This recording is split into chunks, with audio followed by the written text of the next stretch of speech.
Hey guys, tonight we're drifting back to the mossy hills and misty fields of early medieval Ireland, where the grass is always a little too wet. The air hums with the sound of something ancient, and the law is about bees. Yes, bees, not battles, not kings, not castles or curses or cattle raids, just bees. And somehow they were treated like little flying royalty. We're going to follow the laws that protected them, laws so oddly specific, so gently bizarre, that they make modern bureaucracy look like finger painting. If you thought paying a parking ticket was annoying, wait until you hear what happened if your bees wandered into a neighbor's barley.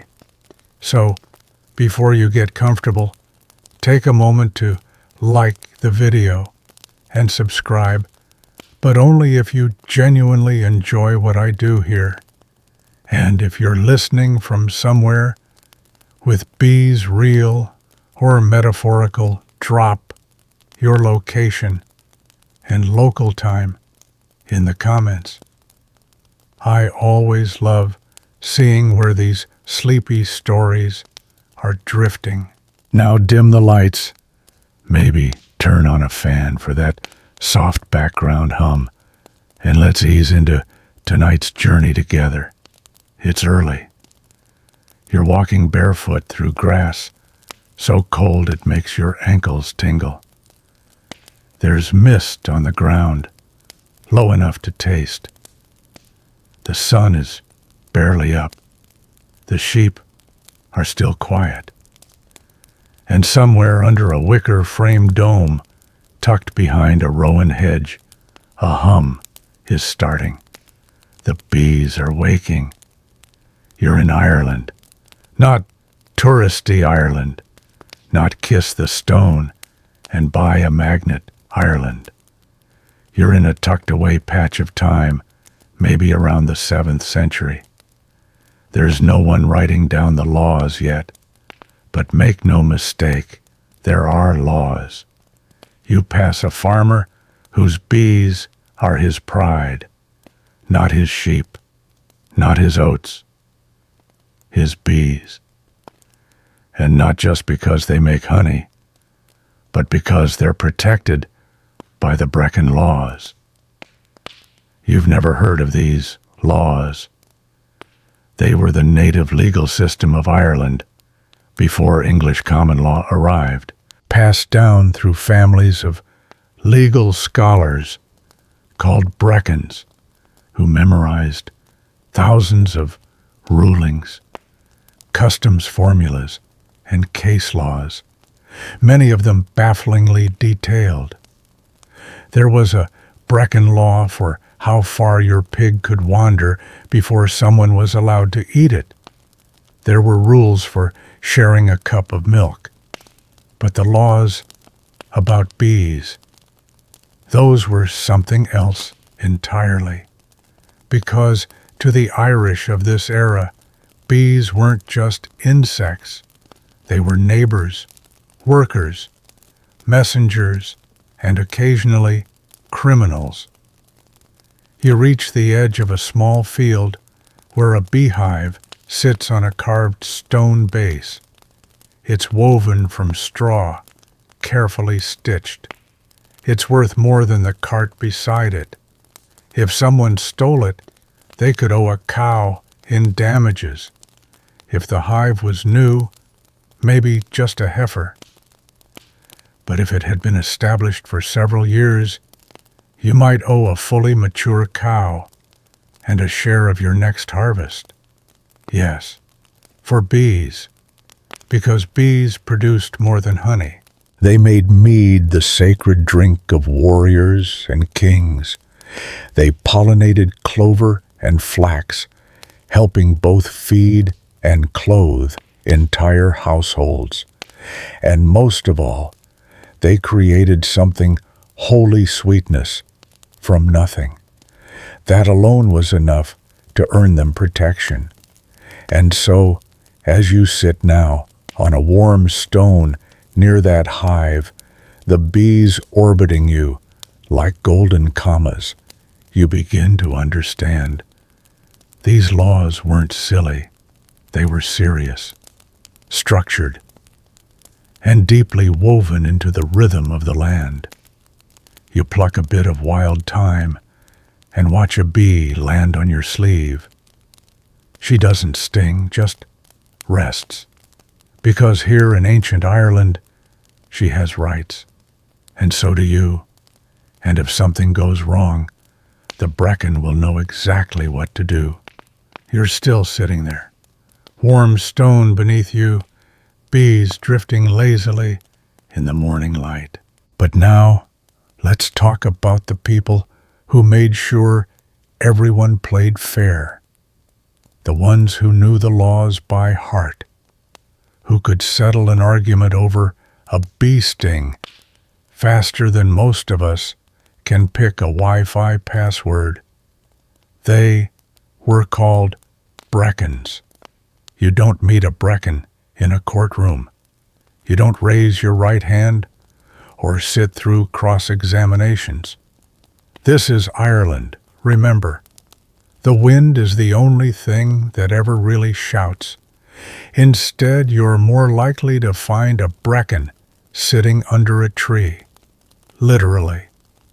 There's one now, a wiry older man with gray-streaked hair, sitting cross-legged under a spreading ash, eyes half closed.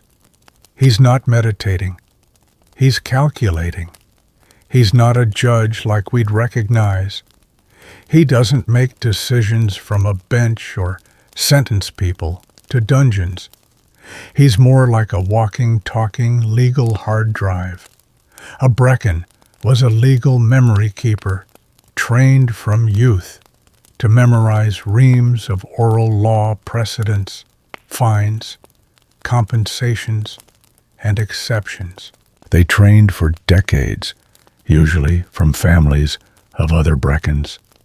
No books, no courts, no gavels, just spoken word, refined through centuries. And they didn't just know what to do if someone stole your cow. They knew what to do if your bees flew onto someone else's land, stole nectar, and stung a child on the way out. Yes, the laws got that specific. Historians still argue whether brackens were truly neutral or acted more like negotiators hired by the wealthy. But one thing's clear: if someone's bees crossed a property line or swarmed where they shouldn't, the local bracken was on it. You listen to this one now as he speaks softly to two neighbors arguing over hive placement. He begins not with accusations, but with a story. Because bracken law wasn't written in cold logic. It was poetic, rhythmic, and sometimes sung. If the bees came on the second day, and the boy was stung on the third, then let one dish of honey be paid, and the hives moved 5 paces toward the birch. You blink. Did he just solve a territorial bee dispute with metered verse? Yes. Yes, he did. Because in a land where literacy was rare, but memory was revered, law had to flow like song. It had to live in the ear, not the eye. And it had to be fair, not just in outcome, but in tone. You glanced down at a flat stone nearby, etched faintly with Ogham script lines and notches used for marking land names, sometimes laws. It's not a statute. It's a whisper, carved into time. And here's where it gets weirder. The bracken doesn't even enforce the judgment. He's not a cop. He just delivers the ruling. It's up to the clan, the family, or the village to carry it out. And they do, because to ignore a Brecken's word was to invite dishonor, and possibly worse, a poetic retelling of your stupidity that would echo for generations. So, now you see how these laws stayed alive, not on paper, not behind iron bars, but in memory music and community pressure. And you begin to understand why bees, of all things, were taken so seriously.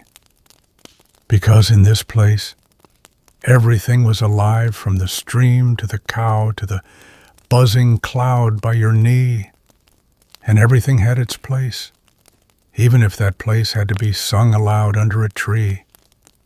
You lie back on the grass now, arms folded, listening to the Brecken settle yet another tiny civil war. The wind stirs the trees, the bees hum like tiny violins, and you think maybe this is what justice looks like.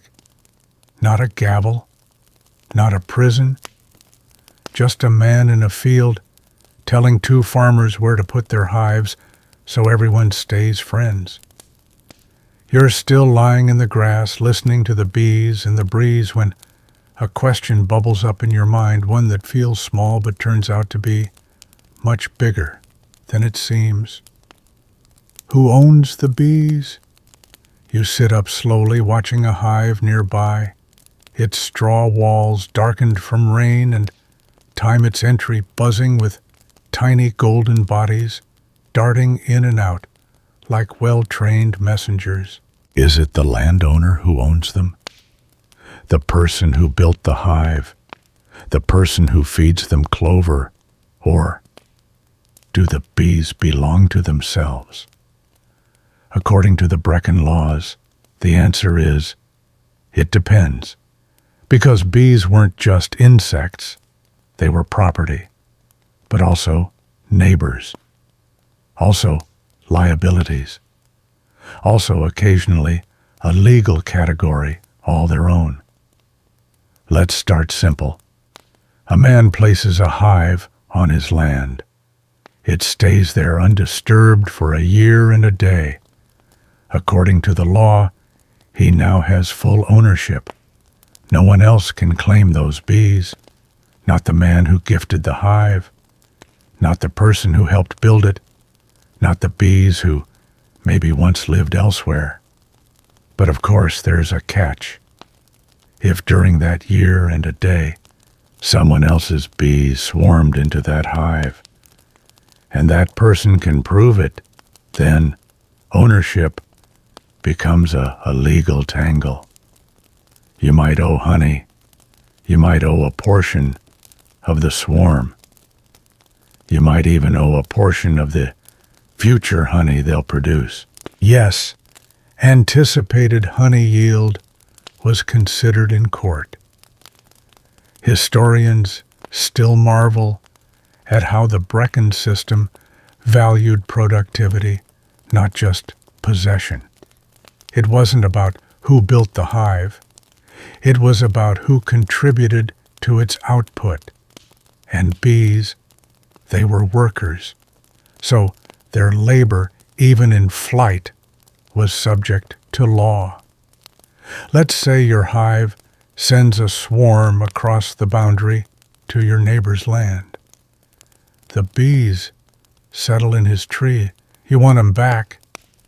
Can you just go grab them? Well, not quite. Under the law, if your swarm settled for less than 3 days, you had a right to retrieve it. If more than 3 days had passed and the neighbor hadn't interfered, he gained partial claim. Partial, not full. So, how do you split ownership of a bee swarm? You guessed it, in thirds. 1/3 of the bees go to the original owner, 1/3 to the new landowner, and 1/3 goes to the Brecken, who settles the dispute. Yes, The bee judge gets paid in bees. It's like jury duty, but fuzzier. You chuckle, but it makes sense. Because in a society where cattle pigs and even hounds had price tags attached to every part of their body, half the value if one horn is broken, 3/4 if the tail is intact. Of course, bees had a detailed valuation system. A healthy hive might be worth a milking cow. An old hive barely producing, maybe just a measure of barley. A hive swarming with wild bees. That's a gamble, could be riches, could be an angry cloud in a box. And there were even laws for the structure itself. If your beehive was destroyed by a neighbor's careless fire, they owed you not only the materials, but the value of lost honey, lost bees, and the future loss of wax for candles. Because bees didn't just sweeten porridge and mead, they lit the dark. Their wax became the candles that burned in monasteries, homes, and sacred shrines. So, to destroy a hive wasn't just a property crime. It was, in a way, a theft of light.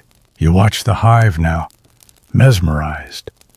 The bees are so organized, so relentless. And now you understand they weren't just valuable. They were valued. Not like gold, not like weapons, more like cows that could fly and whose milk was honey and wax and mead and medicine and maybe even a bit of magic. And so the law rose around them carefully, patiently, like stones stacked in a dry wall, to protect them, to define them, to honor their work. You lie back again, arms behind your head, and think, what would it be like to live in a world where bees were treated not as pests, but as citizens? And then you smile, because once, just once, that world existed. You're still lying on your back in the grass, the scent of clover and damp moss wrapping around your thoughts like a soft wool blanket, when you hear it a buzzing that's not quite from the hive. You sit up slowly. Across the field, 2 men are arguing, not shouting, just gesturing. One is pointing at a swarm of bees hovering near a hedge. The other is waving a small branch, probably trying to lure them down. The swarm has moved, and now it's a legal nightmare. Because under the Brecken laws, swarming bees didn't just fly, they transferred liability, reassigned ownership, and sometimes triggered compensation. Let's break it down. In ancient Irish law, bees were treated almost like livestock, except, unlike cows, bees have wings, and sometimes they take off. When a swarm left your hive, you had a limited window to reclaim them, but you couldn't just chase them blindly across the countryside. No, there were rules. If they settled in your neighbor's tree or hedge or barn, you had to notify the landowner. Then, and only then, could you retrieve the swarm, provided you acted within 1 day. If you waited too long, tough luck. Ownership was shared. Here's the wild part. If you recovered the swarm on day 2, you owed the landowner a portion of honey. If you waited until day 3, they were entitled to 1/3 of the bees themselves. After that, if you still hadn't made a claim, the entire swarm was legally theirs. But, and this is important, you were still liable if the bees stung someone during their journey. Imagine this. Your bees swarm, fly into your neighbor's land, settle on their goat shed, and sting their nephew in the eye. You didn't touch them. You didn't send them. You might not have even noticed. Doesn't matter. Under Brecken law, you're on the hook. You might owe medical compensation to the injured party, restitution to the landowner if the swarm caused disruption, a small gift to the Brecken for resolving the mess, and it gets even more detailed. If two swarms from two different owners merge, and the mixed swarm settles on neutral land, you call in a Brecken. He observes the bees, then supervises the division. 1/3 to one owner, 1/3 to the other, and yes, you guessed it, 1/3 to him. Historians still argue whether the third's rule was symbolic or based on actual productive ratios. But what's clear is that ownership didn't follow the bees. It followed the protocol. And breaking that protocol, well, that was bee theft, punishable by goods labor, or in rare cases, a public shaming. One record tells of a man who stole a swarm, was caught and forced to apologize in verse while returning the hive on foot, barefoot through a bog. The village still sings his apology at harvest festivals. Now that's restorative justice.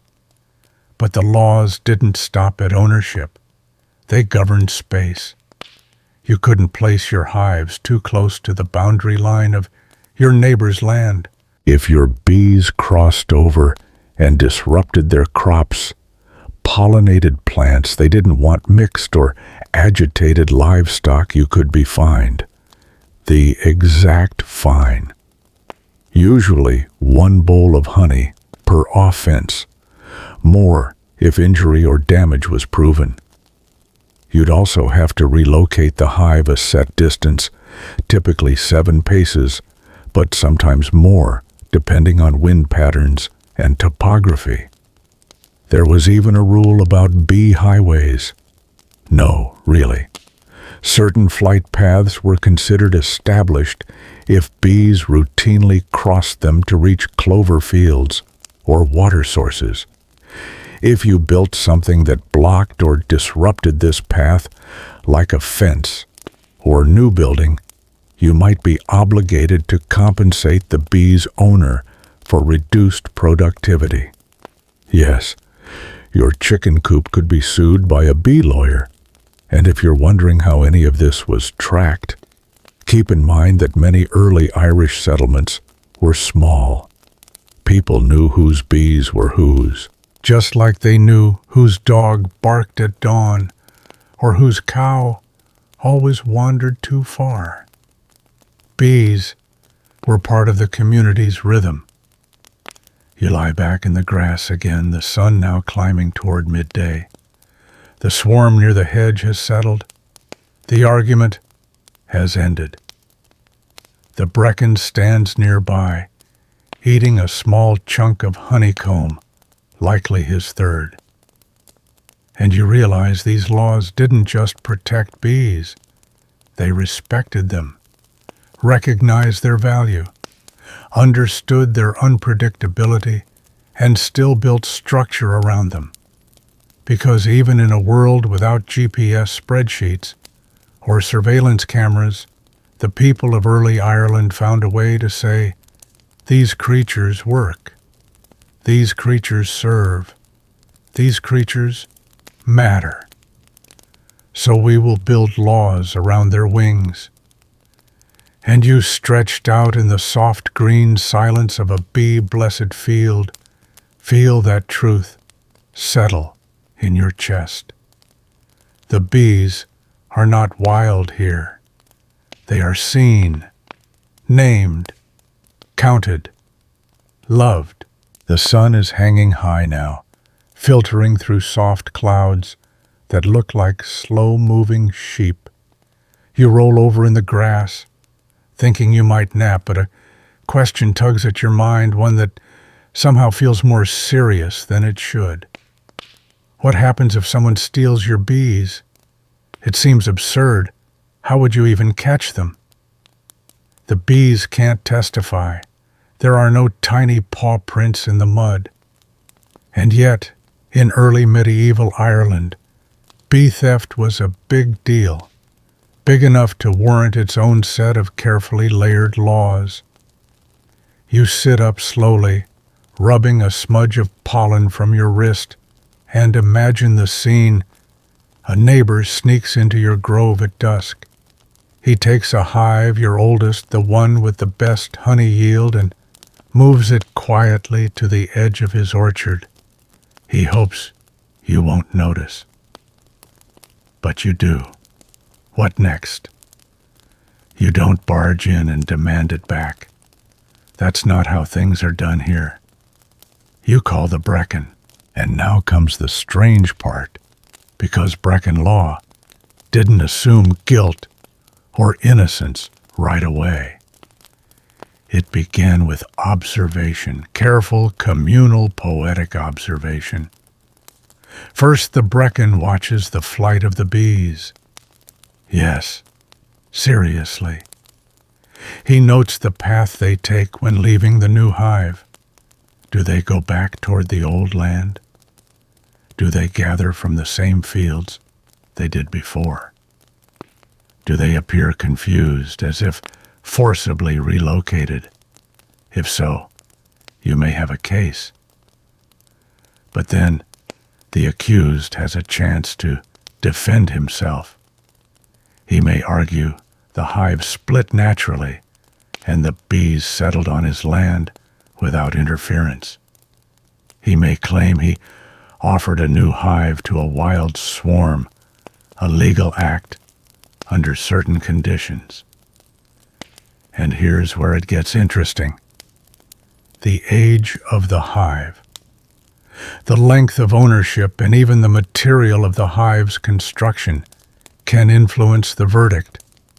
If the thief used a stolen hive box, but the bees were wild, he might owe only the box back plus a fine in honey. But if he took the entire hive, bees, box and all, and relocated it secretly, that's a serious offense. How serious? Well, that depends on the value of the hive. A well-established hive might be worth 1 milk cow, 2 firkins of barley, or even service labor, a month's work in your fields to repay the sting, so to speak. And sometimes, if the theft was repeated or especially sneaky, the Brecon could order the thief to give up all honey gathered that year, regardless of which hive produced it. Now that stings. You lie back again, watching a single bee loop high overhead. You wonder how many disputes like this buzzed quietly through village courts, not about blood or war or betrayal, but about ownership of sweetness. Because honey wasn't just food, it was currency. People paid debts in honey, rented land with honey, even gifted honey to avoid blood feuds. One famous case records a man whose dog killed a neighbor's goose.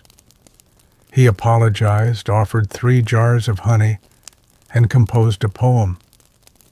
Dispute settled.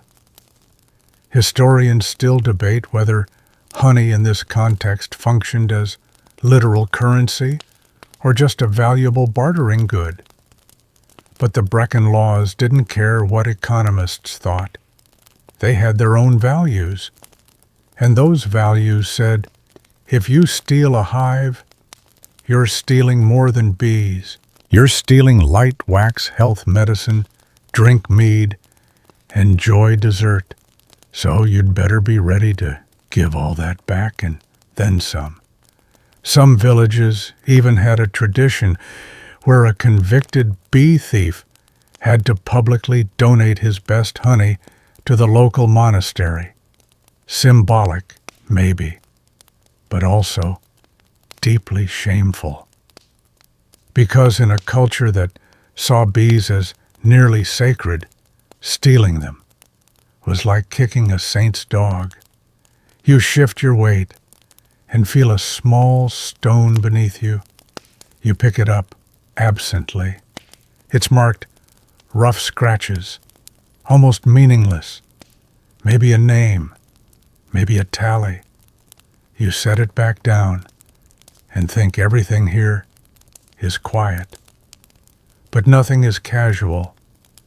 Even the smallest creatures, the ones who never speak, never sit, never sleep, were given laws to protect them. Not because they demanded it, but because the people here believed to take from the land wrongly is to unmake the balance. And the bees, they were the balance made visible. So if someone took what wasn't theirs, they didn't just owe you a cow. They owed the world an apology. You stay seated in the grass, the weight of bee law settling like a warm cloak around your shoulders. And while you're still thinking about stolen hives and poetic justice, a soft clink draws your attention. Nearby, two women are crouched by a clay pot, gently pouring honey into a small cup. Not in a rush, not carelessly, like they're handling something precious. Because they are. To truly understand why bees mattered so much, you need to look at what they made. Not just the bees, but their golden, gleaming harvest honey. In early medieval Ireland, honey was everything. It wasn't just food. It was medicine, currency, ritual, and sometimes even a form of taxation. And it was protected vigorously, meticulously, by law. Let's start with the obvious food. Honey was the only concentrated sweetener in most of Ireland. Sugar wouldn't arrive for centuries. So honey was the taste of celebration, of rarity, of something you saved for guests or the very best occasions. It was baked into bannocks, drizzled over curds, stirred into gruel, and preserved in fermented drinks. A few drops in a guest's tea was a mark of hospitality. A full spoon was generosity. A whole bowl, well, that was practically an engagement offer. Then there was mead. This drink fermented from honey water and sometimes herbs wasn't just intoxicating. It was ceremonial, poured at weddings, sipped at seasonal festivals, offered at royal feasts and monastic councils alike. Some Brecon texts even mention mead rents, where tenants owed their lords a set amount of honey wine each year. Others reference mead rights entitlements granted to guests of high rank, allowing them a share of the household's ferment. Historians still argue whether these obligations were formal or more symbolic, but one thing's clear: no mead, no status. You close your eyes and imagine it. A great hall, peat smoke curling from the roof beams, a clay goblet passed around a circle of cloaked figures, warmth, laughter, mead, and somewhere in all of it, bees working in secret, supplying joy from the flowers. But honey was more than a feast item. It was also medicine, used to dress wounds, soften coughs, mix with herbs in infusions and salves. You'd find it in a midwife's kit, a warrior's pouch, even in a monk's prayer bowl, mixed with powdered bark or lichen and offered to the sick. And this had legal consequences too. If your neighbor's carelessness destroyed your hive, you didn't just lose honey. You lost medicine.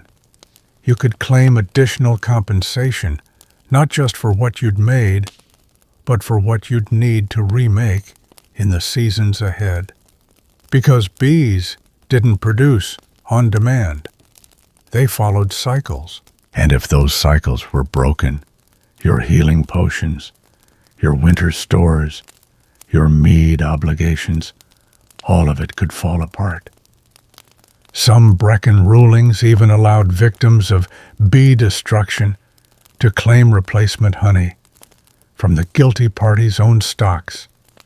And if they had none, the law allowed service in kind labor livestock or even public assistance from the village to help restock the victim's supplies. That's how essential honey was. Not a delicacy, a necessity. And here's the strange, lovely part: honey could be used to pay people. If you hired someone to plow your field or help birth your calf and you had no coins, no grain, no cheese, honey was perfectly acceptable, and in some cases, preferred. Especially in winter, when fresh food was scarce and sweetness became a kind of mental medicine. You watch as the women pour the last of their pot into jars sealed with wax and tied with twine. Each jar is more than it seems. It's hours of bee labor, weeks of clover bloom, a season's worth of sun stored in syrup, and a legal object that could settle disputes, pay debts, heal wounds, and bless a marriage. That's why bee law mattered, not because bees were cute, but because what they made was woven into every part of life. To lose a hive wasn't just to lose an insect, it was to lose a cornerstone of the community's survival. And so, like the land, like the cattle, like the gods themselves, bees were protected. You lie back once more, listening to a faint clatter of clay lids being tied shut, and you think the bees never asked for it. They never demanded laws, never buzzed into the Brecon's lap with a contract. But still, people gave them one, because when you live close to the earth, you learn very quickly sweetness must be earned, and once earned, it must be guarded. A light breeze lifts the grass around you, and for a moment, the hum of bees fades into the rhythm of wind moving across the land. You close your eyes. You could almost fall asleep here, except your mind is buzzing with one last curiosity. If bees were so important, so woven into law and ritual and survival, how did people learn to work with them in the first place? Because bees are not pets. They're not particularly friendly. And back in early medieval Ireland, there were no protective suits, no glass hives, no YouTube tutorials on ethical apiary practices. And yet, somehow these early beekeepers figured it out. You sit up and turn your eyes to the horizon. Off in the distance, someone is working a hive. Slowly, carefully. No gloves, no netting, just bare hands and something softer, respect. In Ireland, beekeeping was not considered a hobby. It was a skilled occupation, taught, passed down, sometimes formally apprenticed. The Brecon Laws even made provisions for teaching beekeeping. If you trained someone and allowed them to work your hives, and they later struck out on their own, you were entitled to a portion of their first honey harvest, a thank you written in nectar. There were strict rules around hive construction, too. You couldn't just hollow out a log and call it a hive. There were standards, dimensions, materials, placement, straw skeps.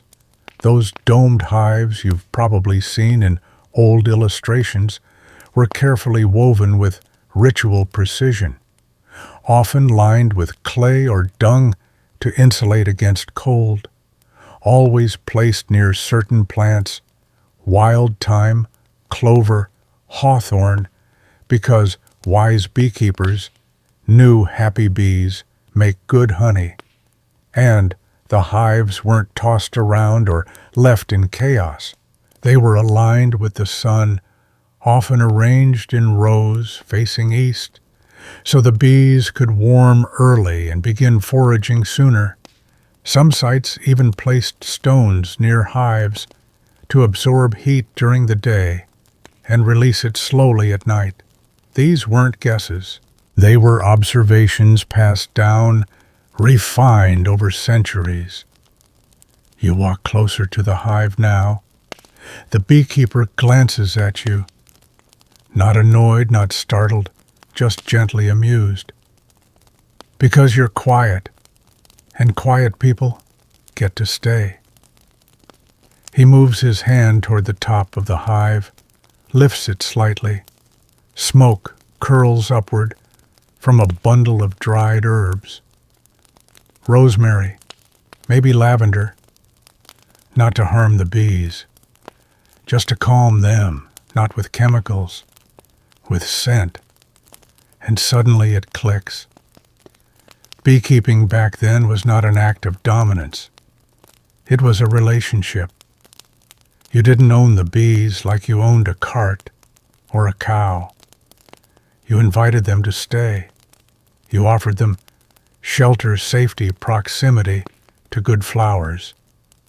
In return, they offered honey. And sometimes they didn't. And if they left, you accepted it, because they were beings, not things. That's why the laws were so careful, so balanced, so surprisingly kind. One record even tells of a beekeeper who found a swarm had moved into a holy shrine. He didn't remove them. He placed an offering of milk and bread nearby, not because he worshipped the bees, but because he recognized that their choice had weight. And monks, the monks, loved bees. In isolated monasteries where silence was sacred and books were rare, bees were companions. They didn't sing, they didn't bark, they just worked, diligent, focused, faithful. Their wax lit the pages of manuscripts. Their honey sweetened fasting days, and their humming, some monks called it God's breath in miniature.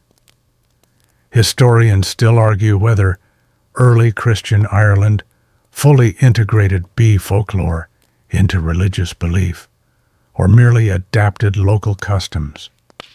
But one thing's clear, the bees stayed in the fields, in the hives, in the prayers. Sometimes even on the altars. You return to your patch of grass, watching as the beekeeper gently closes the hive. He doesn't harvest today.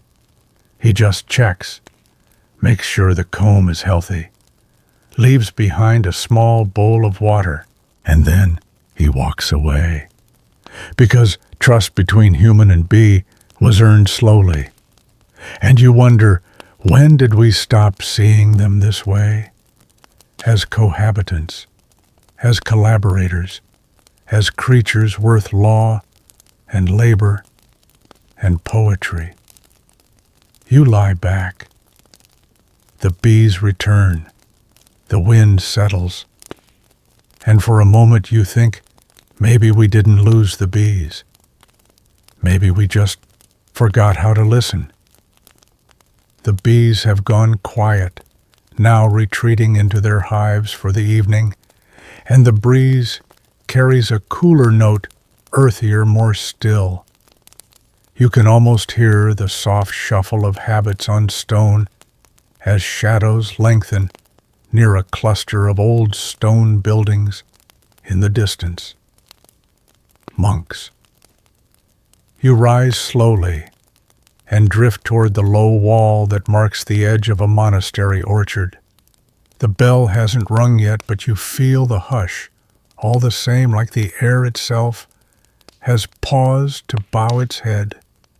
If bees were respected by villagers and farmers, they were revered by monks. Because for the early Irish church, bees weren't just useful, they were holy. They appeared in psalms. They featured in sermons.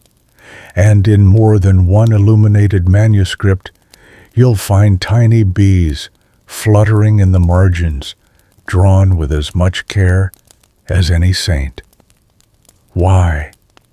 Because the monastic life demanded light, and bees provided wax.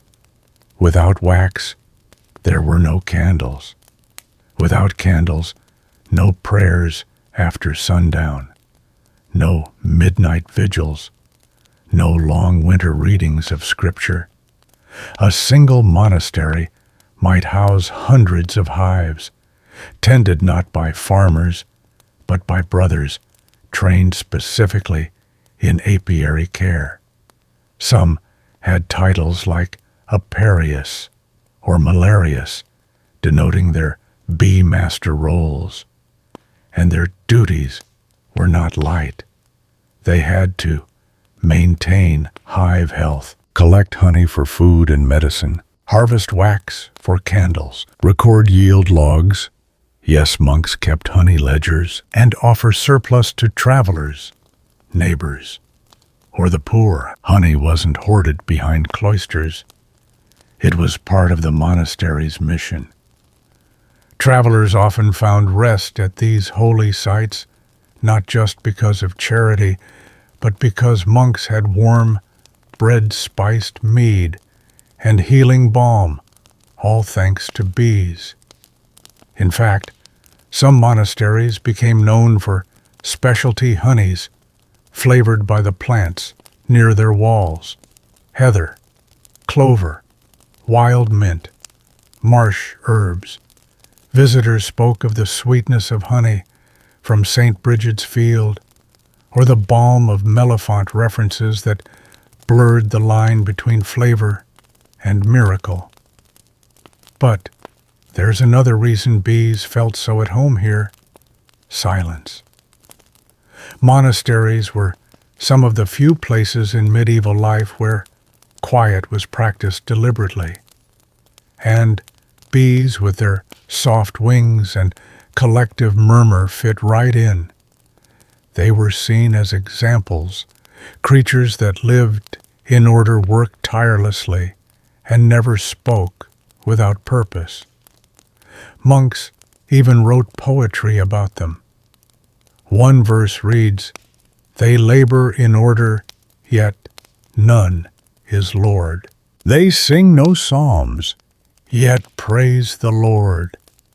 Imagine that, drifting off to sleep with candlelight flickering beside a stone window, and the hum of a hive just outside, not as a nuisance, but as a choir. Of course, even in monasteries, laws still applied. The Brecon codes made special allowance for monastic beekeeping. If a swarm escaped from a monk's hive and took up residence on a villager's land, The usual rules about ownership applied, but disputes were often resolved in favor of the monks, not because of bias, but because of status. The church, after all, was considered a higher court. Still, some legal cases do record bee feuds between monasteries. Yes, actual documented disputes over whose bees had better yields or who had improperly claimed a migrating swarm. One case involved a monk who tempted a rival swarm by placing rosemary bundles outside his hives, an act which today we'd call clever, but back then was considered questionable ethics. Historians still argue whether these swarm disputes were settled through formal law or private counsel. But one thing is consistent. Monks took their bees seriously. You watch as a robed figure appears near the orchard wall, glancing up at the clouds. He's likely checking the weather, for bees are sensitive to storms, and in storm season, monks often left bowls of honey water in the cloisters just in case exhausted bees made it inside seeking shelter. Bees, after all, were believed to carry more than nectar. They were seen as messengers, sometimes of angels, sometimes of the dead. One legend tells of a monk who was stung while copying scripture. Instead of swatting the bee, he whispered a blessing. The next morning, the entire hive had moved to the monastery walls. Coincidence? Maybe. But in a world lit by fire and prayer, such moments were signs. You lie back again now, outside the monastery gate, and the last light of evening pools across your skin like melted wax. The bees are sleeping, the monks are chanting, and somewhere in the valley another jar is being sealed, another candle trimmed, another line of ancient law remembered. Because here the bee is more than an insect. She's a vessel for food, for healing, for light, and maybe, if the monks are right, for grace. Darkness settles soft and wide across the fields now. You breathe in cool air, laced with peat smoke and distant herbs, and the world feels smaller, like the hills have folded in to tuck you under their mossy sleeves. But not everything is asleep. You hear them before you see them, the bees, of course, not buzzing wildly, not frantic, just shifting gently in their hive like sleepers stirring in a warm bed. Which brings us to one of the strangest and most beautiful beliefs about bees in early Irish culture. They could understand human words. No, really. If you had bees and something big happened in your household, especially a death, you were required by tradition to tell the bees. It wasn't optional. It wasn't poetic. It was law. Not Brecon law, perhaps, but cultural law. And breaking it, bad luck, terrible luck, hive fleeing, honey souring queen, dying kind of luck. You sit quietly beneath an ash tree and imagine it. A man dies in the house. His wife, heartbroken but composed, walks out to the hives. She places her hand on the straw skep. She says his name. She says he is gone. She thanks the bees for their company and tells them they are still welcome. They are still safe. This is called telling the bees. It happened in England too, in France, Germany. But Ireland made it into something sacred.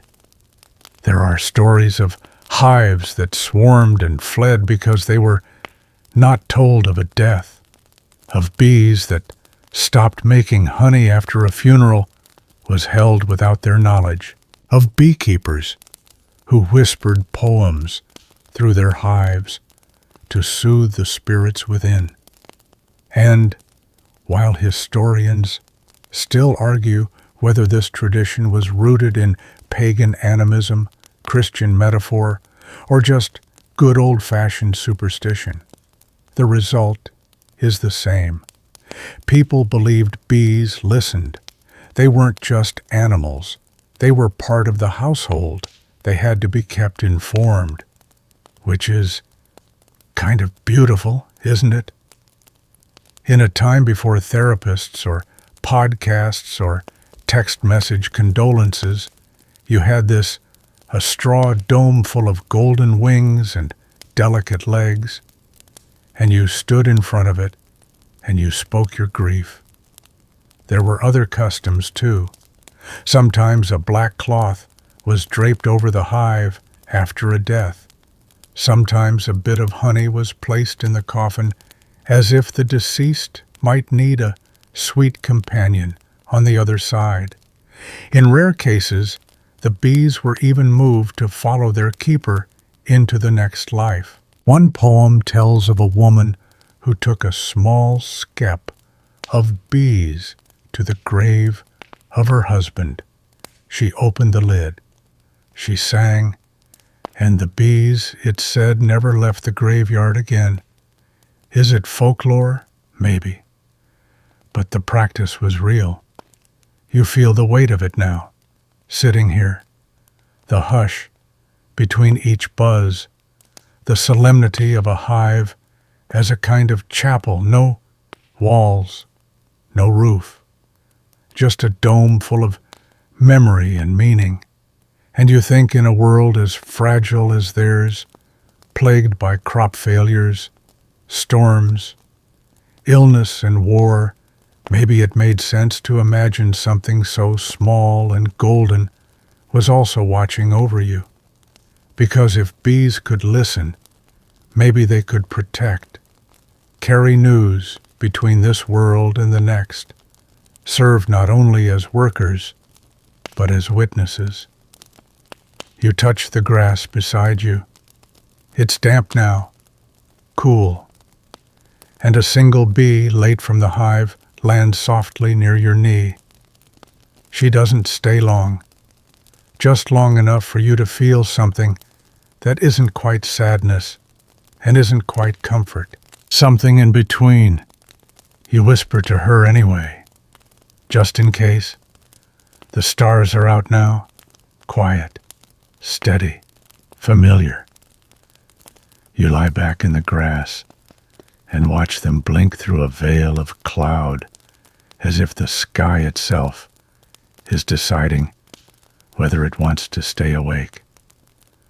But beneath those stars on this island of stone and story, bees still matter. They mattered in the fields. They mattered in the courts. And yes, they even mattered in myth, because the ancient Irish didn't just think bees were helpful. They believed bees were magical, not in a glitter and wand sort of way, in a quiet-rooted, otherworldly kind of way. In some tales, bees were messengers from the Shee, the fairy folk, the hidden people who lived beneath the hills and emerged only when the veil between worlds grew thin. To disturb a bee without reason, especially near a fairy mound, was to risk offending the Shee. And if you offended the Shee, well, your milk might curdle, your child might fall ill, your harvest might rot in the field, untouched by storm, simply refused. That's how powerful the connection was believed to be. In fact, in some counties, it was thought that bees could carry souls, not metaphorically, literally. One folk story from Connaught tells of a newborn who died in the night. The grieving mother wept into a bowl of honey, left it near the hearth, and when morning came, the bowl was empty, and a single bee sat on the rim. She whispered her child's name to the bee. It flew to the window and vanished. No one knows what to make of that story.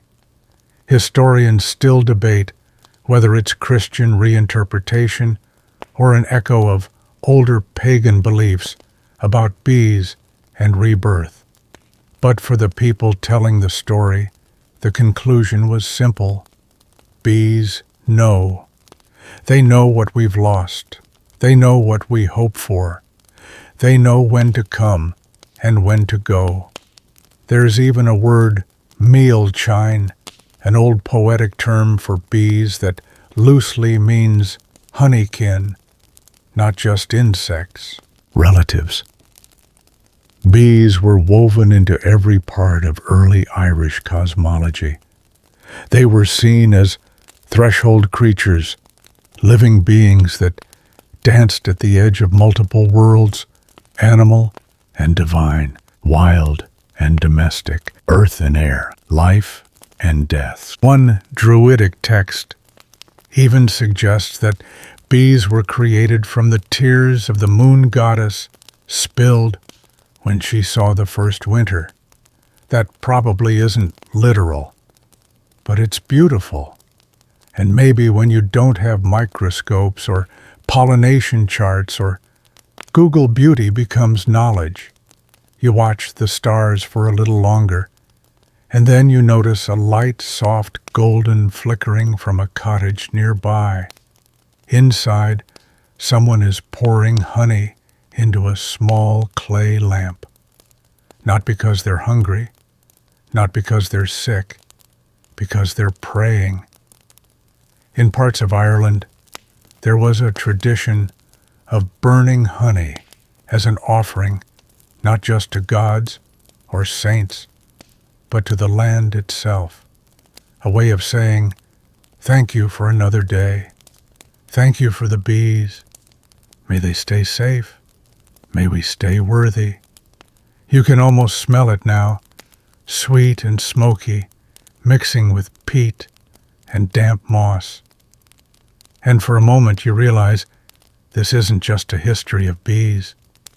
It's a history of how humans tried to live gently, how we honored what was small, what was quiet, what stung us when we got too greedy, and how we wrapped law story and song around that gentleness so it wouldn't be lost, so that even now, centuries later, someone like you might lie in a field beneath the stars and whisper, I see you, I hear you, thank you. And maybe, just maybe, a bee hears you back. The night grows thicker now. You barely notice the shift. It's like the world has turned down its own brightness knob. And in this deeper dark, your thoughts begin to drift not to bees themselves, but to the people who kept them. Because here's the thing, beekeeping wasn't for everyone. Sure, everyone benefited from bees, monks, warriors, midwives, brewers, poets. But beekeepers, they were a class apart.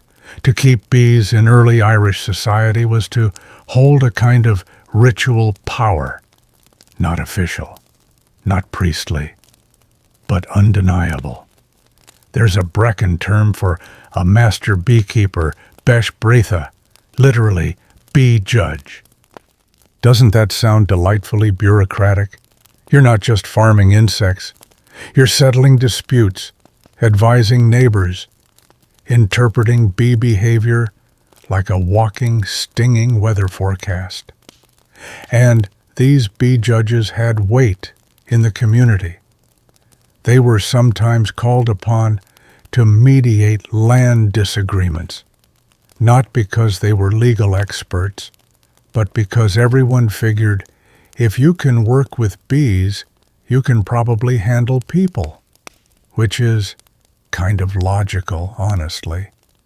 Beekeepers had to observe closely, stay calm, accept that sometimes the queen would leave or the hive would collapse or the honey would turn bitter for no reason at all. They didn't panic. They adapted. And in a world built on chaos, weather, war, plague, adaptation was wisdom. Now, here's where it gets quirky. In some regions, beekeepers were known to talk to their hives, not just during telling the bees after a death, but daily. They'd greet them in the morning, apologize before opening a hive, thank them after harvest. Sometimes they even sang. Yes, sang. One poem fragment describes a woman crooning a bee hymn during a cold snap. Sleep now, my flying gold. Keep warm your queen and hold the sun inside your wings. And don't laugh. Modern science now knows bees respond to sound vibrations. So maybe those early bee whisperers were onto something.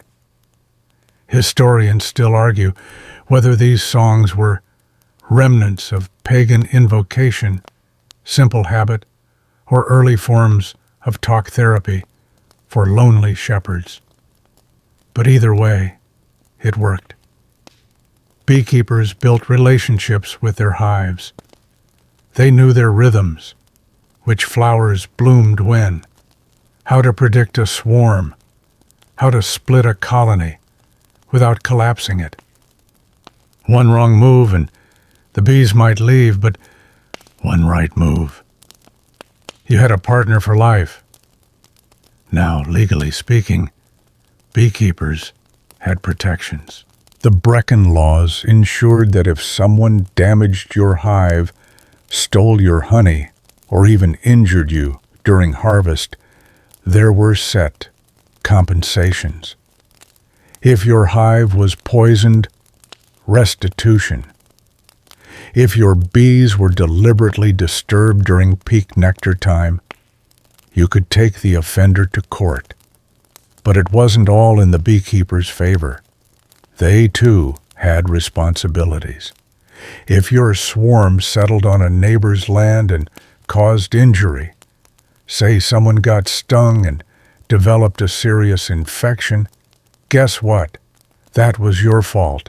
You had to compensate the victim, pay for a healer, and in some cases even provide honey as apology. So yes, early Irish law handled bee assault cases, which, frankly, is kind of amazing. There's even one text that details a dispute between two families whose hives had grown too large and too close, leading to what the scribe dramatically called a war of the swarms. Bees attacking bees. Humans blaming humans. The resolution. They built a stone wall between the fields and agreed to share surplus honey in drought years. It sounds simple, but that agreement lasted 3 generations. Because when you have to live with your neighbors and their bees, compromise is not weakness, it's survival. You stretch your legs now, feeling the cool dew collect along your calves, and imagine being one of those old keepers. You rise before sunrise, check the hives, whisper a few words, adjust the thatching on the south wall to block the wind, eat a small bit of bread soaked in honey, and begin your day, not in command of anything, but in rhythm with something ancient and winged. A keeper, not an owner, a listener, not a lord. You think maybe it's not just bees we've lost in modern life? Maybe it's the patience it took to live beside them. The night air presses in just a little more, soft and thick like a wool cloak pulled up to your chin. The fields feel quieter. Even the stars seem to whisper now, no longer twinkling, but blinking, slowly, sleepily. You're still thinking about beekeepers, and something odd hits you. How weirdly democratic it all was. Because in ancient Ireland, while kings ruled castles and monks ruled prayers, honey ruled everybody. And with it, the ones who made it possible, the bees and the people who listened to them, had their own kind of silent influence. You might be surprised to learn that beekeeping wasn't just some countryside hobby. It was a vital part of trade, local and even international. Some Irish honey and wax ended up in Scottish monasteries or shipped as far as Frankish markets. How simple monks and farmers carried jars during pilgrimages, diplomatic visits, or even exile. Honey was both gift and currency. But here's where things get fun. There are references in medieval texts to honey feasts, banquets where different types of mead, fermented honey drink, were served alongside ceremonial dishes. One law even outlines a ranking system of mead based on the quality of the honey, the plants the bees fed on, and the purity of the fermentation. Imagine that. A world where someone walks into a gathering and gets served third-rank mead and takes it as an insult. Because mead wasn't just about taste, it was about status. It told people who you were and how important you thought they were. So, if you were invited to a honey-drinking ritual, it wasn't just for the buzz pun intended. It was a gesture, a signal, a kind of sweet diplomacy. And it wasn't all nobles and bards either. Even local farmers sometimes held honey-sharing gatherings during harvest festivals, leaving open jugs at the center of the communal table for neighbors to sample. It's said that a particularly good honey year could heal old feuds. That sounds idyllic, and yes, a little naive. But in a world where food was never guaranteed, where winters were long and cold and deeply unfair, having too much sweetness was rare enough to feel sacred. Now let's take a sideways step. Ever heard of honey charters? Probably not. But some early Irish settlements recorded rights to bee forage lands. Essentially, if your bees regularly foraged in another man's field and he could prove it, he might be entitled to a small jar of honey as rent. They called it Honach Part, honey portion. That meant even the flight paths of bees were subject to negotiation. And if that isn't peak Irish law, I don't know what is. Historians still argue whether these honey charters were written law or verbal custom, but several manuscripts suggest recorded exchanges signed with marks and witnessed by monks. You wonder, did they ever try to track bees with tiny threads?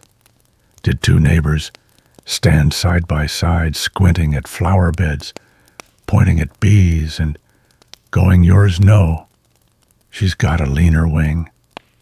Mine. Liar." It's ridiculous. And somehow also entirely believable, because that's how much value bees had. Even in death their value lingered. Beehives were passed down in wills. Wax stores were counted in bride prices. Honey was gifted to poets, elders, warriors, sometimes as the only thing left to give. You picture it now, an old man dying in a small cottage. His son kneels beside him, and instead of land or livestock, the father points outside and says, "The 3 hives by the ash tree. Those are yours, but be gentle with them. Tell them when I'm gone." And the son does, because that was the inheritance.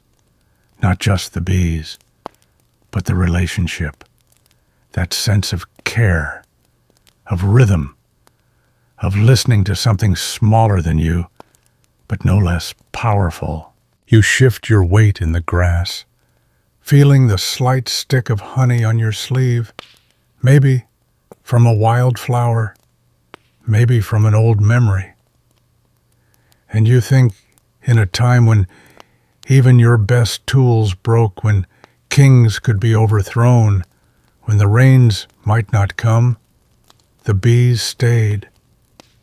And maybe that's why their keepers were respected, not because they controlled anything, but because they stewarded it, not because they conquered, but because they collaborated. And in that small winged collaboration, a whole world of law, poetry, and patience was built, one flight at a time. The air has shifted again. A mist rolls over the hills, now not heavy, not cold, just enough to blur the edges of things. Trees become silhouettes. Stone walls fade into the gray. And your thoughts drift too, toward what's left behind. Because for all we've said about bees keepers and honey, there's one more piece to the puzzle. Loss. Not just of a swarm, not just of a hive, but of an entire way of thinking, a relationship between humans and nature that was once tender, legal, spiritual, and is now mostly forgotten. It happened slowly. At first it was just modernity creeping in. When iron plows replaced wooden ones, when sugar imports made honey feel optional, when oil lamps glowed brighter than candles ever could. And so hives got moved to the edge of farms, then into boxes, then into industries. Bees became part of production, not poetry. And the bee laws. Those Brecken codes that once protected a single insect as fiercely as a cow or a child. They faded.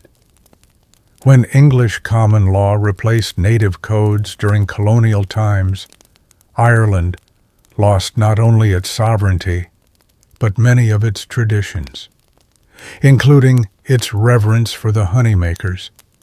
Historians still debate how much of the Brecken bee law system was preserved orally or practiced in private even after official banishment. But what's certain is this: the legal language of bees vanished from the courts. And when law stops protecting something, people stop seeing it. Today, most people know bees are important. Pollination, biodiversity, honey. But very few people remember that there was once a time when bee behavior could determine your fine, your guilt, even your honor. You look out over the hills again. There are still bees, of course, but fewer. And the diseases colony collapse, mite infestations, pesticide poisoning, they come faster now. The old keepers would have noticed, don't you think? They would have seen the queen flying too early, heard the strange hush in a hive that used to hum, tasted the metallic edge in a honey that should have been sweet. Because keeping bees wasn't just a job, it was a listening skill. And when you stop listening to bees, to each other, to the world, things fall apart quietly. You wonder if we could go back, not in time, but in attitude. Imagine if every child learned not just their ABC, but how to greet a hive, how to ask before harvesting, how to watch the weather and know what the bees would need. Imagine if funerals still included a moment to step outside, walk to the garden, and whisper a name to the hive. Wouldn't that be something? You think of the stories that could have been saved, the old beekeeping chants, the nicknames for favorite queens, the little disputes settled over tea and shared wax. So much gone quiet, and yet not entirely lost. There are still elders who remember, still hand-copied fragments of the Beck-Breatha Law Code, still Irish poets who invoke bees in their verses as symbols of memory, duty, and grace. And most importantly, there are still bees, still flying, still searching, still humming softly in forgotten corners, waiting for someone to lean in and hear. You close your eyes, and in the hush of that mist-covered hill, you let yourself believe that somewhere out there, a beekeeper is singing, a hive is listening, and an ancient law is still at work, buzzing beneath the noise of modern life. It's so late now that it hardly feels like night anymore. Not quite morning either. That soft, nowhere time in between when even the wind sounds sleepy. But somewhere, a bee is still awake. And that's what brings us to a story. Or maybe a few of them. Because sometimes the best way to understand a law or a belief isn't in a scroll or statute. It's in a tale passed down by someone's grandmother, told near a hearth with honeyed oats and a wink. Here's one. Once there was a widow who kept 3 hives in the crook of an old ash tree. She had no sons, no daughters, only bees. But every year, without fail, her hives produced the richest honey in the valley. Thick, amber, fragrant, like spring flowers. One day a young warrior passing through asked her secret. She looked him square in the eyes and said, "I ask their permission before I take, and I never take more than I need. They remember, you know. Bees remember." The warrior laughed, but the next season, when he stole from a hive, his hand swelled up like a pig's bladder, and he couldn't hold a sword for 7 months. Coincidence? Historians still argue. But the story stuck, and it wasn't the only one. Another tale tells of a lazy noble who tried to buy his way into a successful hive by planting imported flowers, flashy, useless things that smelled like soap. The bees ignored them. They flew miles away to a poor farmer's clover patch instead. Because bees don't care for show, they care for substance, and they remember who provides. Even now, modern beekeepers sometimes joke about hive loyalty. Some swear their bees prefer certain people, that they'll avoid loud voices, or visit those who sing. There's no science for it. But then again, science doesn't always capture the music of things. And bees live in music. The rhythm of wing beats, the tempo of hive dances, the soft percussion of tiny legs tapping wax. In ancient Ireland, it was believed that bees had their own language, a form of song only the pure of heart could understand.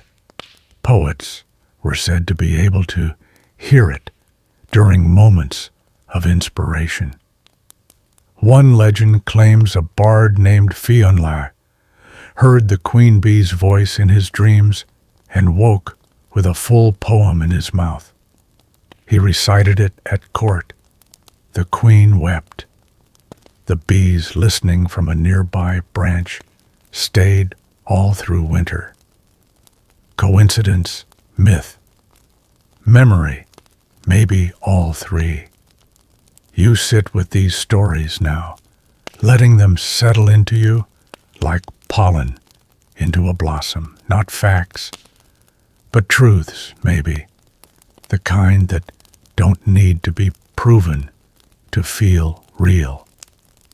Because here's the thing, the ancient laws about bees weren't just about protecting insects. They were about protecting a relationship between humans and nature, between power and humility, between what we take and what we give back. You stand up slowly, brushing dew from your hands, and as you do, you notice the faintest sound, a hum, not far away, not loud, not urgent, just present, like the memory of a lullaby or the whisper of something that still believes in you. You don't chase it. You don't need to, because now you know. In a world full of noise, the bees still hum. And if you're quiet, really quiet, you can hum back. The world has become a hush, not silent, no, but settled. As though even the land itself has curled up somewhere, warm and small, waiting for dawn to stretch its fingers. You breathe slower now, not from effort, but from rhythm, like your body is syncing with the same quiet cadence that guides a hive. And in that calm, let's walk gently into one last corner of ancient Irish beekeeping belief and burial. Because what happens to bees when the beekeeper dies, you might think, well, they go on. Find another keeper. Swarm. Survive. That's how nature works. But in early Ireland, things were more delicate. There was a tradition carried in rural places long after the Brecon laws faded, called telling the bees. If a beekeeper passed away, it wasn't enough to bury the body. You had to walk out to the hives, touch each one, and speak to the bees. Your keeper has died, they would say, but you are not abandoned. You are remembered. You are loved. And if this was not done, it was believed the bees might leave or stop producing honey, or worse, die out of grief. Historians still argue whether this practice was rooted in animism, early Christian ritual, or simply a kind of rural superstition made sacred through repetition. But either way, people did it. Not just in Ireland, mind you. The same custom appears in parts of Wales, Brittany, and even as far away as New England, where 18th century farmers would hang black cloths over their hives during funerals. It wasn't just about loss. It was about continuity, a way of saying, this life has ended, but the bond remains. And in some texts, the opposite was also true. Bees were believed to warn of death.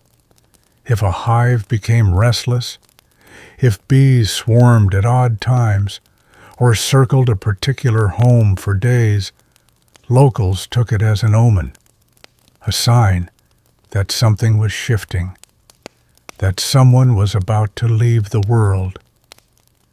Now you might think this sounds morbid, but it wasn't framed that way. It was simply a reminder life is a cycle, like nectar becoming honey, like larva becoming queen, like law becoming legend. And bees were one of the few creatures that bridged those cycles. Not quite domestic, not quite wild, not gods, not pets, just present, alert, necessary.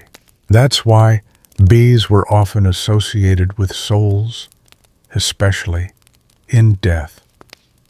Some Irish burial customs included placing a drop of honey on the lips of the deceased, or near the threshold of a tomb, not to preserve the body, but to guide the spirit, to sweeten the passage.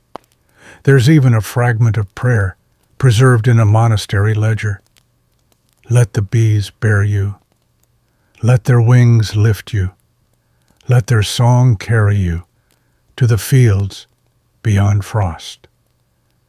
You feel something stir in you now. Not sadness exactly, just the quiet understanding that people once loved so gently they made laws for bees. And when those laws faded, they made stories. And when those stories blurred, they made rituals. Because that's what we do, isn't it? We try desperately, tenderly, to keep meaning alive. Even when the world moves on, even when the sugar comes in, and the mead gets replaced, and the laws are rewritten in someone else's tongue, we whisper to the bees, just in case they're still listening, and maybe they are. You tilt your head now. That hum is back. Not loud, not imagined, just there, like breath beneath the earth. And you think if there's any creature that understands memory, it's the one that flies back again and again to the same flower, the same place, the same rhythm, even when everything else has changed. The darkness now feels like an old friend, not heavy, not frightening, just steady, like a hand resting lightly on your shoulder, and with it, your thoughts grow stiller, deeper. Tonight you've wandered through wild meadows and whispered hives, through legal codes and legend, but there's one place left to visit before we begin to drift. The language of bees. Not metaphorically, not symbolically, literally the way bees talk, because ancient Irish beekeepers may not have had microscopes or radio trackers, but they knew their hives. They watched, listened, waited, and they noticed something bees speak without words. Now today, we know this is true. Bees communicate through pheromones, vibrations, and the famously charming waggle dance, which is basically the insect equivalent of saying, food is that way. It's really good. Follow me. But early beekeepers didn't call it waggle dancing. They just said, the bees are showing us something, and they paid attention. A fast, tight dance near the hive entrance. The fields nearby get ready to harvest. A slow, lazy spiral. The bees are confused. Or perhaps the bloom is fading. No dancing at all. Something's wrong. Could be illness. Could be a missing queen. Could be grief. Yes, grief. Some keepers claimed their bees grew quiet after a human death, that the usual hive bustle softened like the whole colony was mourning. Historians still argue whether this was anthropomorphism or just finely tuned observation. But the point is, these keepers noticed, and over generations they developed an intuitive grammar for interpreting what the bees were saying. One old record even lists 4 bee moods: sweet hum, hive, at peace, nectar, rich, no threats, flat buzz, change in weather or forage, prepare to shift comb, sharp cry, queen injured or dead, emergency behavior, spiral noise, swarming instinct beginning, colony may split. It wasn't science, but it was wisdom. And now, here's the truly fascinating part, that human to bee listening went both ways. Some ancient Irish texts, scraps, really mentioned singing into the hive before a migration, like a farewell, or perhaps an offering. One passage reads, "To the winged gold I give thanks. To the queen I offer bread and song. May your new home be gentle. May you remember us."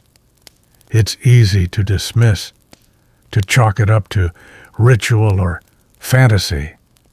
But then again, why not? We sing to babies. We talk to plants. We hum while cooking. It's not always about understanding. Sometimes it's about belonging. And in early Ireland, bees belonged to the land, yes, but they also belonged to the language of the land. They were written into the poetry, into metaphors of justice, loyalty, and memory. A just ruler was said to have the law of the bees, fair, but firm, gentle, but unyielding. A good poet had a honeyed mouth words that nourished. A broken treaty. It was called a sour comb, useless, dangerous, in need of removal. You smile now, tracing these images like old fingerprints on a stone wall, because they remind you that language isn't just about speaking. It's about listening. It's about noticing patterns in a buzz, a silence, a dance. And maybe that's what ancient beekeeping truly was, a long, slow act of attention, a conversation without words, a law written in wings and wax. You lie back fully now, arms at your sides. The earth beneath you is soft. The air is still. Somewhere in the darkness a bee dances, not for you, not because of you, but not apart from you either. And as your breath deepens, you let yourself believe, just for tonight, that if you listen closely enough, you could understand her.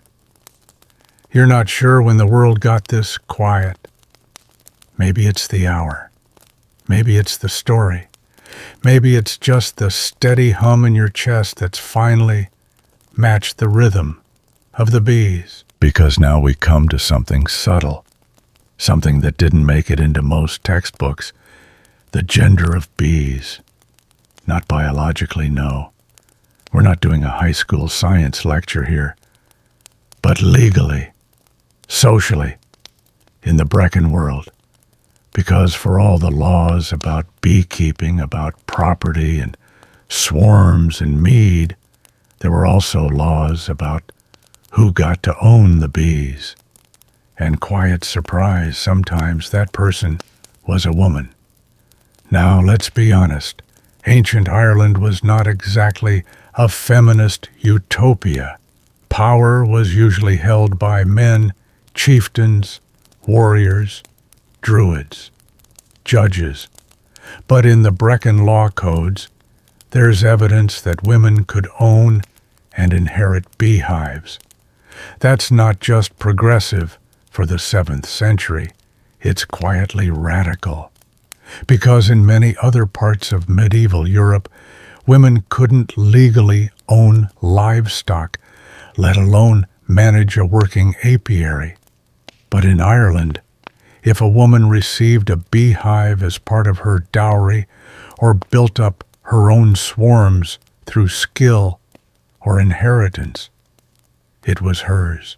There's even an entry that refers to Ban Beechair, a female beekeeper, and not as a novelty, as a legitimate profession. Historians still debate how widespread this was, whether female beekeepers were rare exceptions or a quiet, steady presence across the countryside. But the laws recognize them, and more than that, they respect them.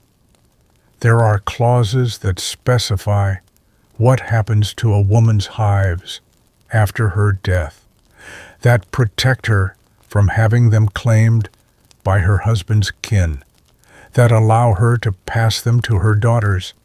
Think about that.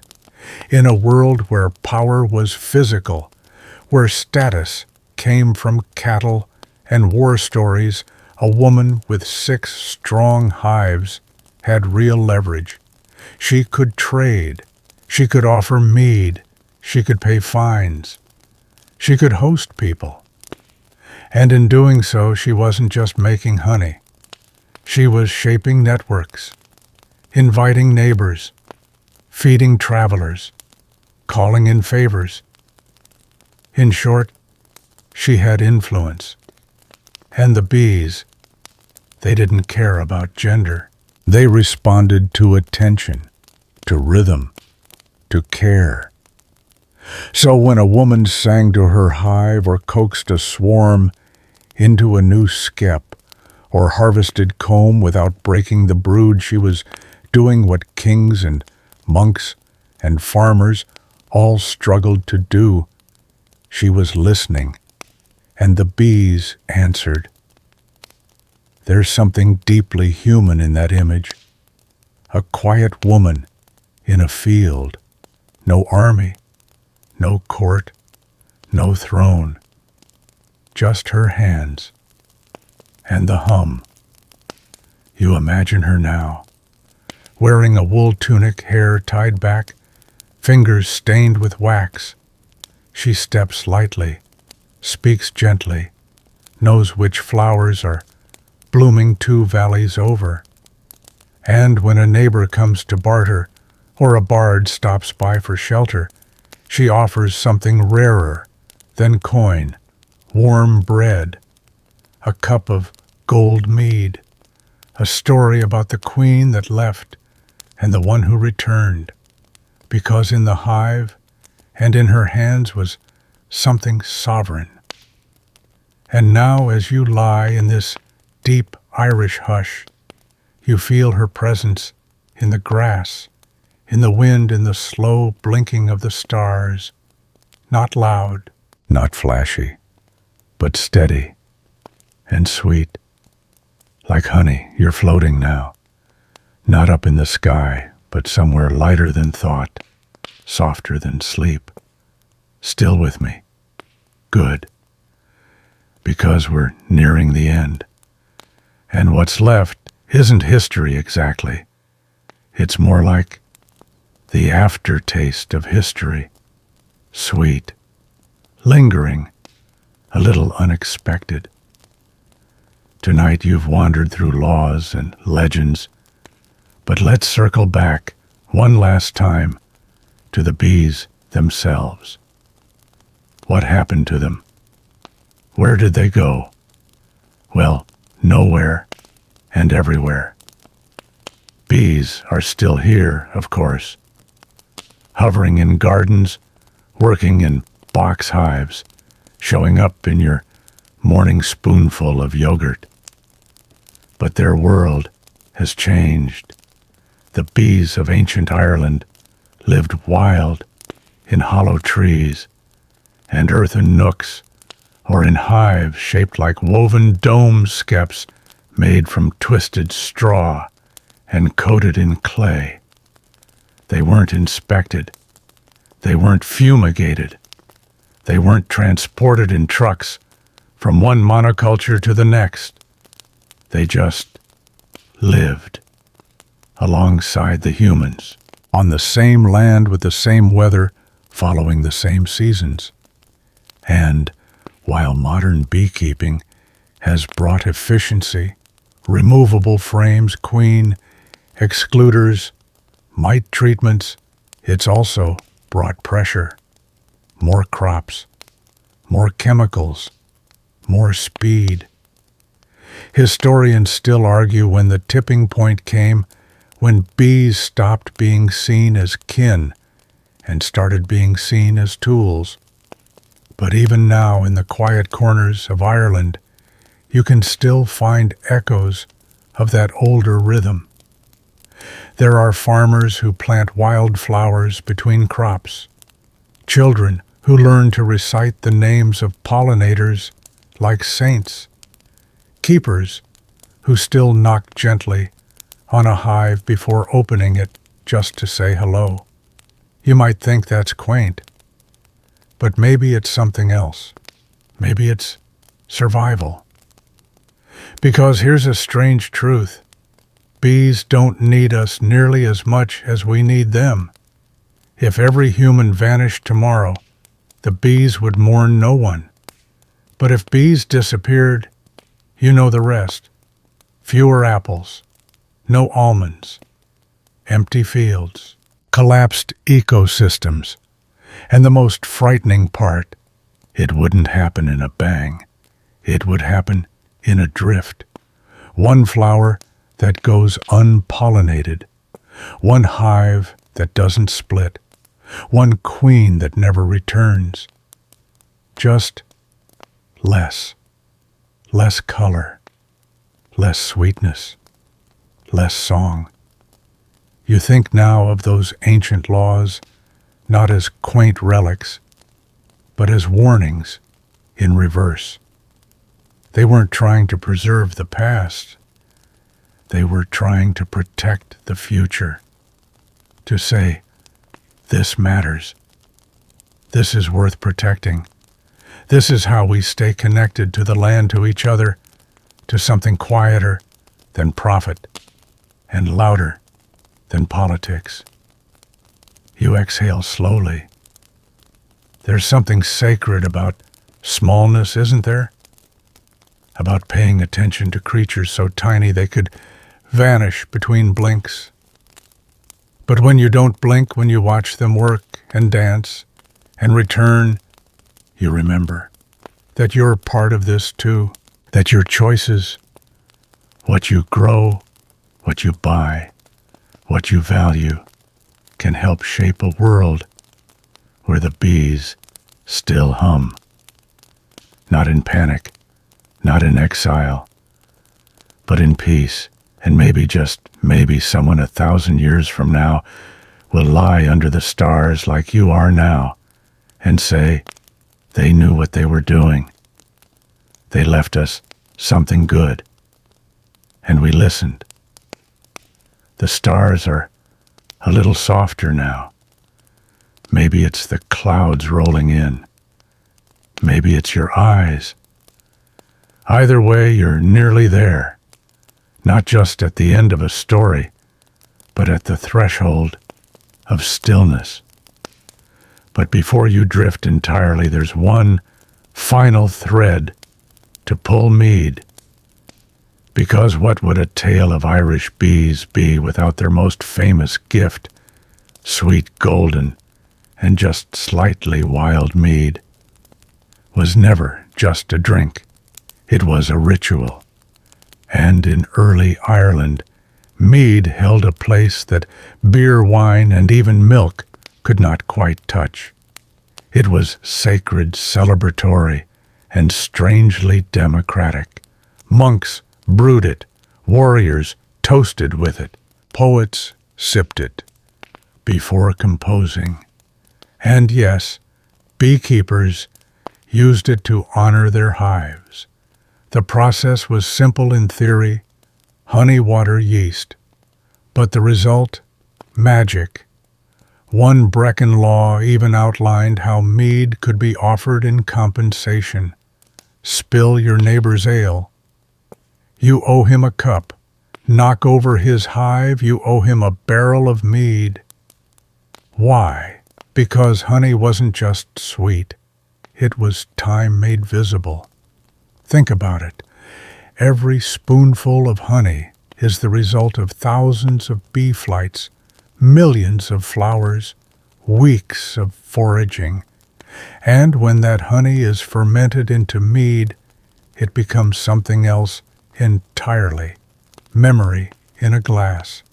Sip it, and you're tasting clover fields, sage blooming on a hillside, heather from a crag no human ever reached. You're drinking the past. And in some Irish festivals, mead was used exactly that way, not just to toast what's ahead, but to honor what's behind.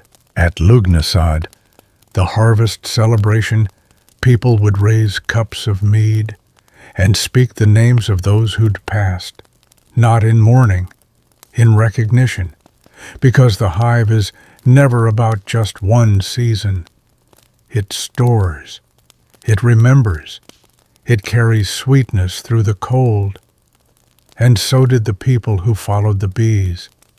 You imagine now for a moment that you're holding such a cup, not real, just a dream glass in your palm.